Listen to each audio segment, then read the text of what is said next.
I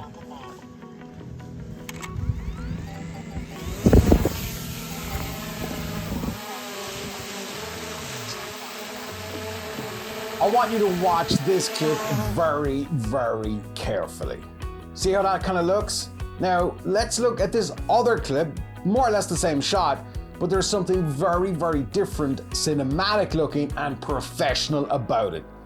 Can you see the difference? All right, let's do a split screen. Both of those shots again, you can see the controllers. Keep an eye on the one on the left, but more importantly, keep an eye on the one on the right. There is a substantial difference. The one on the left, I mean, look, let's be honest, it looks like amateur hour in Dixie, but the other one is got that cinematic movement, and you can only achieve this with one particular set of settings in the DJI Mini 3 Pro setup. And I'm gonna take you through it next. Hey guys, what's going on? It's Vic Barry. What is happening? How are you? Been a while. Well, it hasn't really, but anyway, how you doing? Cinematic movement, it's slow, it's purposeful, it's not jerky, it's not sudden. It's all about kind of what viewers and audiences have been used to seeing for years, and achieving this look with any camera is the goal for many of us out there.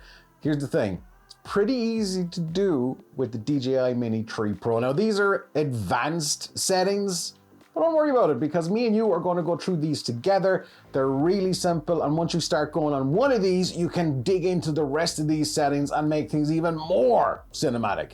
Provided, of course, you have a good story, because that's what real cinema is about, telling stories. Right, let's dive into the settings. We want to be in the advanced gimbal settings. See, it's advanced. But don't worry, we're going to do this together. This couldn't be easier.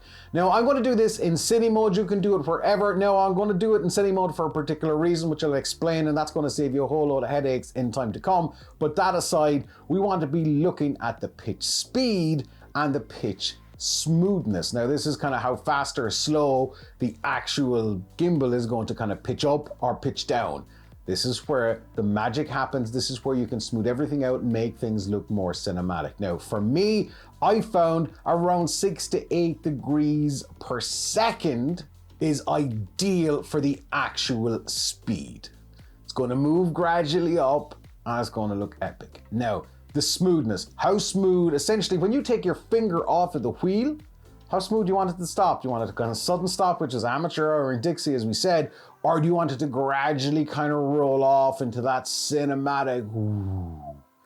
And that is an official whoo cinematic sound, by the way. Bet you didn't know that. Subscribe if you didn't. 28, I found 28. Now you gotta mess around here and you don't have to turn the drone on and turn it off to kind of figure these settings out. You can change them, go back and move things up and down, see how it's working out and find something that works really well for you. But I found kind of 28 is ideal. You can push it a little bit further or you can bring it back just a little bit, but whatever works for you. Now here's the thing, you can do the exact same thing with the yaw, the rotation of the actual drone in the air. You can make it smoother, slower, whatever you want to do. Now I would advise you to get in and dig out those settings and experiment for yourself because I've showed you the first one, now it's over to you to do the rest. But the reason I did all of this in cine mode is it's kind of like a custom setting. Cine mode is generally a little bit slower moving, so now I've changed these in cine mode, so anytime I switch over to cine mode, I know my pitch, speed, and smoothness is going to be what I've set it, and if I change the on rotation around, it's going to be that as well. It's going to be that as well. There is a ton more to actually get the DJI Mini 3 Pro looking and moving cinematically. We've kind of covered the movement side of it. If you wanted to get looking cinematically, you can pick up my LUTs. This is the last discounted price. They're usually 20 bucks. They're 10 bucks now. The link is in the description. This is your last opportunity to get them at this $10 price. And there's a whole ton of other settings as well that you need to kind of get in and dig out to make things look cinematic, including this video here.